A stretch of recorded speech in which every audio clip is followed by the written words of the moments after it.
Hi friends, welcome to மனதை தொடும் நேரம் சேனலுக்காக உங்களை வரவேற்கிறேன். என் பெயர் செல்வம். நான் தூத்துக்குடி மாவட்டத்தில் ஒரு சின்ன மெக்கானிக் ஷாப்பு வச்சுருக்கேன். எனக்கு கல்யாணமாகி 3 வருஷம் ஆகுது. என் மனைவி பெயர் கவிதா. கவிதா ஒரு ப்ரைவேட் கம்பெனியில் அக்கௌண்டண்ட்டாக வேலை பார்க்குறாள். அவளுக்கு லேட் நைட் ஷிஃப்ட்டு இருக்கும். அதனால் பெரும்பாலும் அவள் வீட்டுக்கு வர 10 மணிக்கு மேல் ஆகிடும். எங்கள் கூடவே என் மாமியார் சுந்தரியும் தங்கி இருந்தாங்க. அவங்களுக்கு வயது 48 தான் ஆகுது. சின்ன வயசுலேயே கணவரை இழந்தவங்க. கவிதாவை ரொம்ப கஷ்டப்பட்டு வளர்த்து என்கிட்டே கல்யாணம் பண்ணி கொடுத்தாங்க. மாமியார் மருமகன் உறவை தாண்டி அவங்க கிட்ட நான் ஒரு தாயோட அன்பைத்தான் பார்த்தேன். வீடு எப்போவுமே அமைதியாக எந்த பிரச்சனையும் இல்லாமல் தான் போய்கிட்டே இருந்தது. ஆனால் அந்த ஒரு நாள் எல்லாமே மாறிப்போச்சு. அன்னைக்கு சனிக்கிழமை பயங்கரமான புயல் காற்றுடன் கூடிய மழை பெய்துக்கிட்டு இருந்தது. கவிதா ஆஃபீஸில் இருந்து ஃபோன் பண்ணான். ஏங்க, மழை ரொம்ப அதிகமாக இருக்குது, ரோடெல்லாம் தண்ணீர் நிற்கிது, பஸ் எதுவும் இல்லை, அதனால் இன்னைக்கு நைட் நான் ஆஃபீஸிலேயே ஸ்டே பண்ணிடுகிறேன். நீங்களும் அம்மாவும் பத்திரமாக இருங்க, கதவை நல்லா பூட்டிக்கோங்க அப்படின்னு சொன்னான். நானும் சரி கவிதா, பத்திரமாக இருன்னு சொல்லிட்டு ஃபோனை வச்சேன். அதுக்கப்புறம் மணி இரவு 11 மணி இருக்கும். வெளியே இடி சத்தம் காதை பிளக்குது. வீடே ஒரு மாதிரி இருட்டா பயங்கரமாக இருந்தது. நான் ஹாலில் உட்கார்ந்து ஃபோன் பார்த்துக்கிட்டு இருந்தேன். அப்போ என் மாமியார் சுந்தரி அவங்க அறையில் இருந்து பதற்றமாக வெளியே வந்தாங்க. என்ன அத்தை, தூங்கலையா அப்படின்னு கேட்டேன். அதற்கு இல்லை மாப்பிள்ளை, வெளியே இடி சத்தம், ரொம்ப பயமாக இருக்கு, கரண்ட்டும் கட் ஆயிடுச்சு.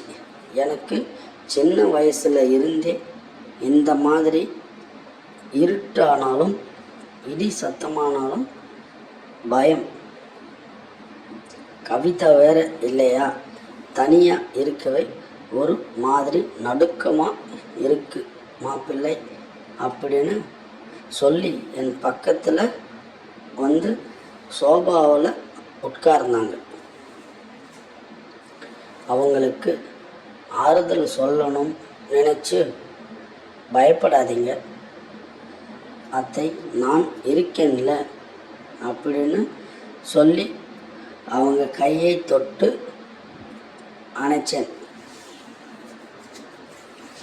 ஆனால் அந்த இருட்டு, அந்த தனிமை, வெளியே பெய்த பெருமழை எங்கள் 2 பேருக்குள்ளேயும் ஒரு விசித்திரமான மௌனத்தை உருவாக்கிச்சு.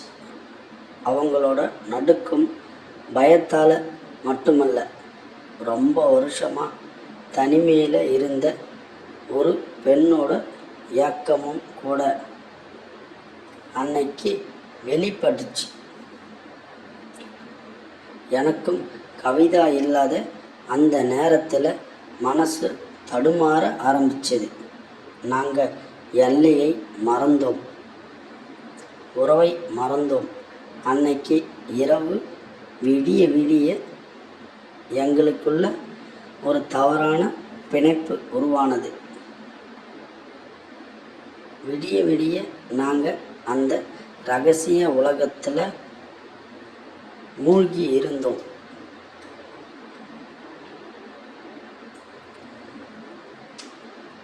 காலையில் விழிஞ்சப்போதான் நாங்கள் செஞ்ச தப்போட வீரியம் புரிய ஆரம்பிச்சது. 2 பேருமே குற்ற உணர்ச்சியில் ஒருத்தரை ஒருத்தர் பார்க்க முடியாமல் தவித்தோம். நான் என் அறைக்கு போய் குளிச்சு விட்டு கிளம்பினேன். மனசு முழுக்க ஒரே பதற்றம். கவிதாவுக்கு தெரிஞ்சா என்ன ஆகும், என் குடும்பம் என்ன ஆகும், இதே சிந்தனையில் வண்டியை எடுத்து மெக்கானிக் ஷாப்புக்கு கிளம்பினேன். மனசில் இருந்த குழப்பத்தாலையும் தூக்கமின்மையாலையும் என் கவனக்குறைவு உச்சக்கட்டத்தில் இருந்தது. வண்டியை வேகமாக ஓட்டிட்டு போகும்போது ஒரு வளைவில் எதிரே வந்த லாரி என் மேல் மோதுற மாதிரி வந்து பதற்றத்தில் பிரேக் அடிக்க போய் வண்டி ஸ்கிட் ஆகி பெரிய ஆக்சிடெண்ட் நடந்துச்சு. என் காலில் பலத்த காயம், ரத்தம் கொட்டுது. அங்கிருந்தவங்க என்னை ஹாஸ்பிட்டலில் சேர்த்தாங்க. விஷயம் தெரிஞ்சால் கவிதாவும் என் மாமியாரும் பதறி அடிச்சிட்டு ஹாஸ்பிட்டலுக்கு ஓடி வந்தாங்க. டாக்டர் கவிதா கிட்ட சொன்னாங்க, அடி பலமாக இருக்குது, ஆனால் ஆபத்து எதுவும் இல்லை, கொஞ்சம் கவனமாக பார்த்துக்கணும். ஆனால் பேஷண்ட் ஏதோ கடுமையான மன உளைச்சல்ல அழுத்தத்தில் இருந்திருக்காரு. வண்டி ஓட்டும்போது அவரோட கவனம் அங்கு இல்லை. அதுதான் இந்த விபத்துக்கான காரணம் அப்படின்னு சொன்னாங்க. கவிதா என் படுக்கைக்கு பக்கத்தில் வந்து அழுதுகிட்டே கேட்டா, ஏங்க நேற்று நைட்டு வரைக்கும் நல்லா தானே இருந்தீங்க, நான் இல்லாத ஒரே ஒரு நாளில் உங்களுக்கு என்ன ஆச்சு, ஏன் இவ்வளவு டிப்ரெஷன் ஆகி வண்டி ஓட்டுனீங்க, என்கிட்ட எதையாவது மறைக்கிறீங்களா அப்படின்னு என் மனைவி கவிதா கையை பிடிச்சு கேட்டா.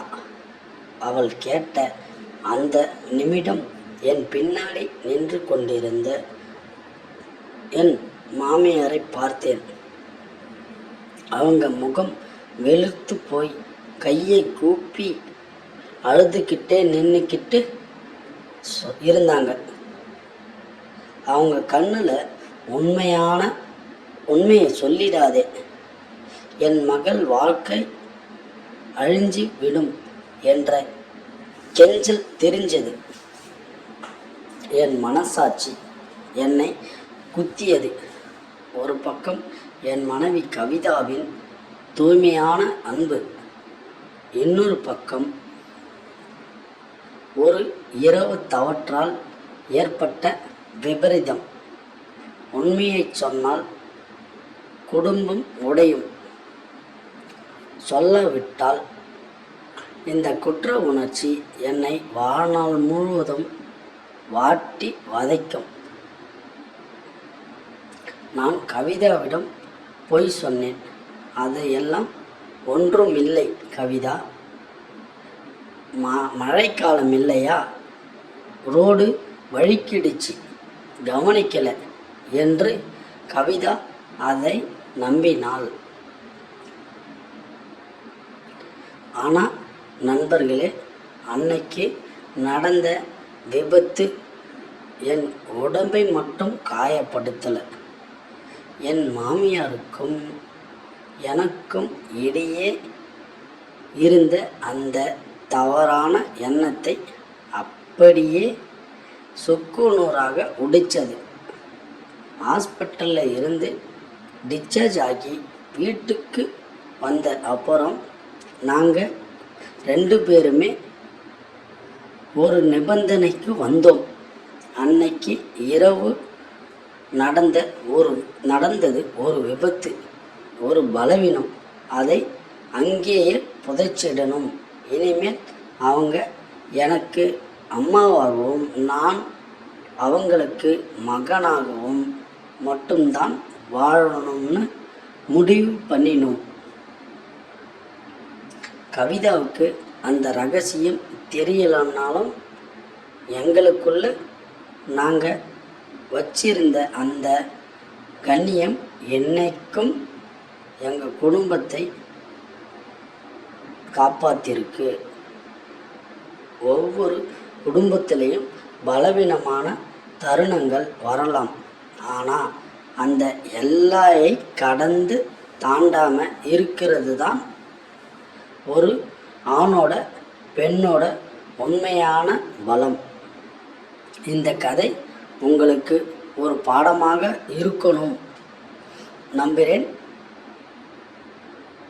கதை பிடிச்சிருந்தா நம்ம சேனலை சப்ஸ்கிரைப் பண்ணுங்கள், லைக் பண்ணுங்கள், மறக்காமல் ஃப்ரெண்ட்ஸுகளுக்கு ஷேர் பண்ணுங்கள். இது போன்ற மேலும் பல்வேறு விதமான சுவாரஸ்யமான கதைகளுக்கு உங்களை மற்றொரு கதைகளோடு சந்திக்கிறேன். நன்றி, வணக்கம்.